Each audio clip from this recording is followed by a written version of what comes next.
Out with the old, in with the new. Let's do front shocks on a JK.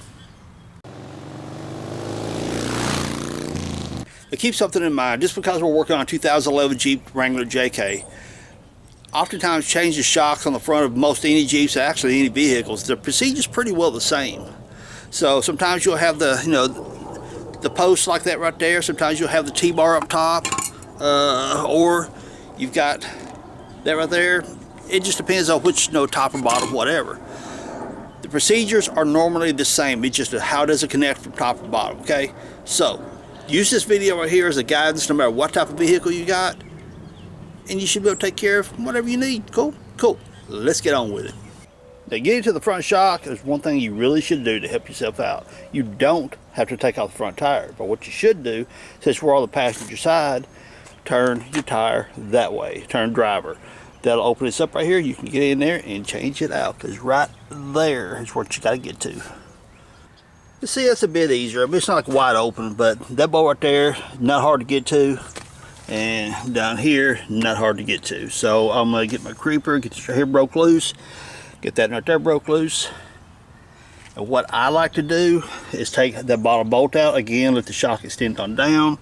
Then take out the top one, hold on to the body of the shock, drop it on down through the top of the shock tower. Now taking this off, this is a 19mm, but at the top of the stud right here, you got a couple of little flat spots, which is about 9mm. What you're going to do is take your wrench and take this right here off, but you're going to need to hold the top of the stud. That's an old Gen 1 Dodge right there with the Cummins. God, that truck's beautiful.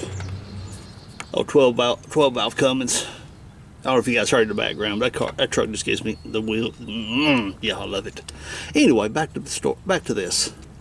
19mm, 9mm. You're gonna hold this right here. If you got a ratchet wrench, it's gonna help a lot. I don't think I got a regular wrench, so I'm gonna be cranking it for a few minutes. So hold this right here because the stud will turn. But it's not too bad. Keep cranking it until you're probably 1 or 2 threads from the top right there to hold this thing in place. Then you'll take out the bottom bolt. So here's what I mean. I got the nut completely off, then you put it back on, and see right there, I'm catching thread. Go 1, 2, I don't know, 3's fine, whatever. Only thing we're after is that whenever we take out that bottom bolt, it prevents the shock from just kind of falling down. If you happen to be under there, it won't fall down, hit you in the noggin. Taking the bottom bolt out, 18mm both sides. And once you get that nut completely off there, just go ahead and knock that bolt on out. Because you got that up there, hold it in place. And drop your shock out. Remember up there, we got that bolt loose, let's take it out. So once you got that bottom bolt out, grab hold of your shock, turn it a couple times, take that nut on off, take your washer stuff off, slide it on down. It's out. So you got a lot of stuff to put on. You got your boot to put on first. So I can do this with one hand. Y'all just want to deal with it for a minute.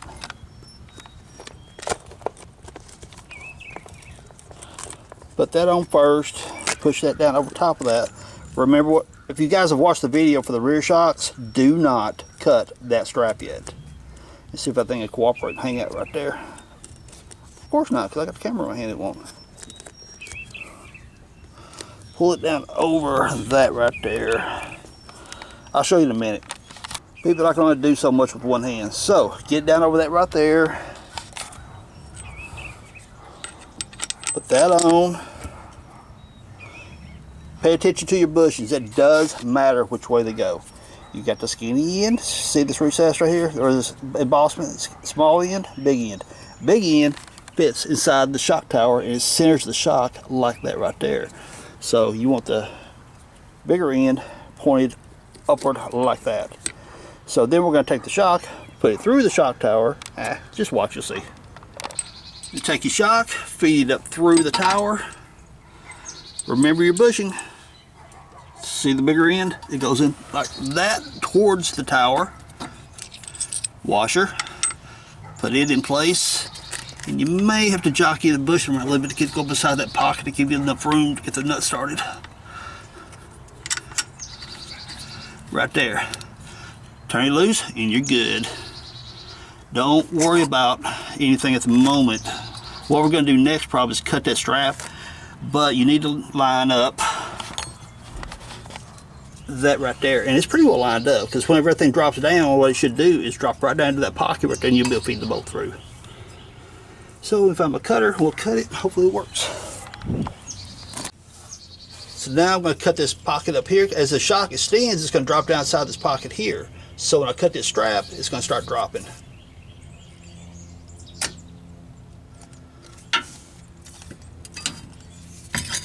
Right there.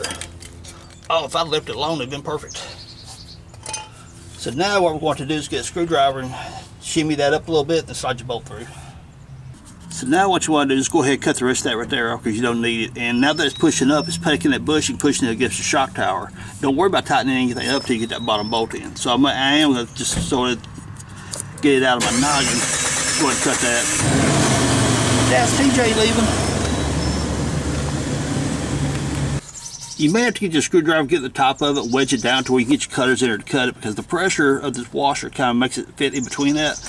But once you get it in there, just take your cutters and cut it, take that strap on off. But I need both hands to do that. Okay, let's go ahead and cut that strap off, get it out of our way, because we don't need it no more.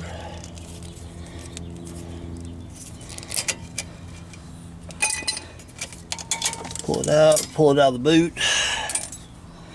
Now we're going to take NICs, put it on our bolt.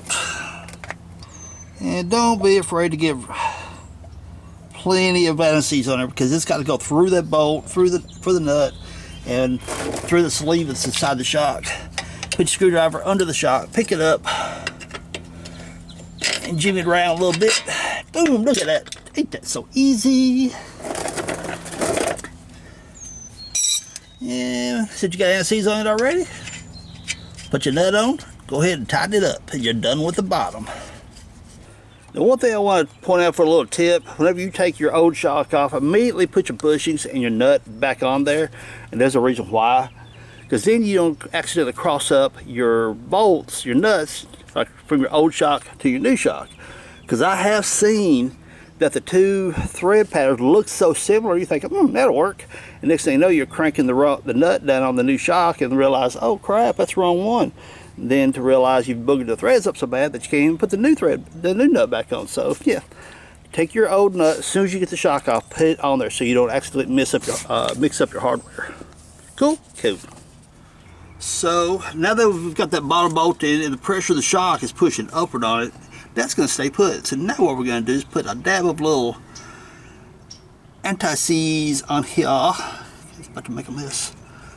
Just put a little bit right along in there. Yeah, it's a little bit overkill, but it's alright. Now, why do I want to do that?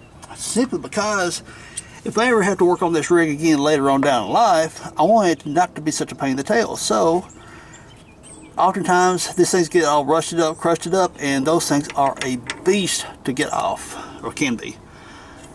So, a little bit of preventive maintenance ahead of time might save you a lot of headache later. So now we're going to take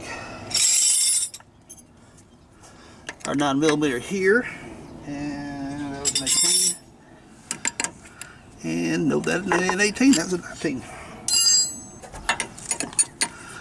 And start tightening it up. So, anyway, I ain't gonna bore y'all to death. I'm gonna tighten this up. So keep tightening it up till you see your bushings right here start producing that bulge, because when you first put them in, they're nice and flat on the sides. The shaft turns really easily, and you can kind of see how many threads I've got sticking above the nut here. But as you tighten it up, you'll notice the bushing will start to squeeze like that there, because under compression, the sides of it start bulging out. That's gonna make it good and tight and no rattles. Then set your boot up, put it up above that, which I can't do with one hand.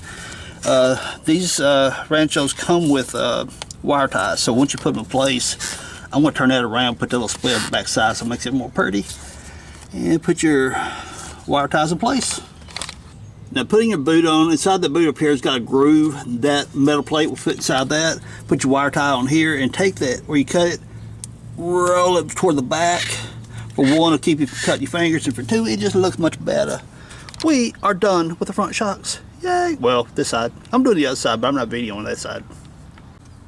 While I'm over here putting the driver's side on, I thought I'd point out a couple of details for you. But there's that groove right there fits right on top of this. And also you see right here, I mean, I'm using I keep saying the 9mm, it's actually 8mm that fits that stud up there. But you can also, not all shocks have this option. Find an angle here. This right here, you can do a 19mm on this right here, but not all shocks have that option. So anyway, I thought, hey, it's a good time to show you guys this. Groove there, and 19mm wrench there, but not all shocks will have that option. Alright, my Power Addicts crew, hope you guys learned a little something from this video. If you did, hit that thumbs up, subscribe if you didn't. Now, let's go over one little detail here. There's going to be somebody chime up in the comments saying, what part number did you use for that Jeep? I want to know what you used. I'm not going to tell you what I used. Now, that's obvious. Anybody that knows Jeeps or shocks whatsoever, you know what brand that is. That is a Rancho shock. Red and white. That's pretty much the colors they use.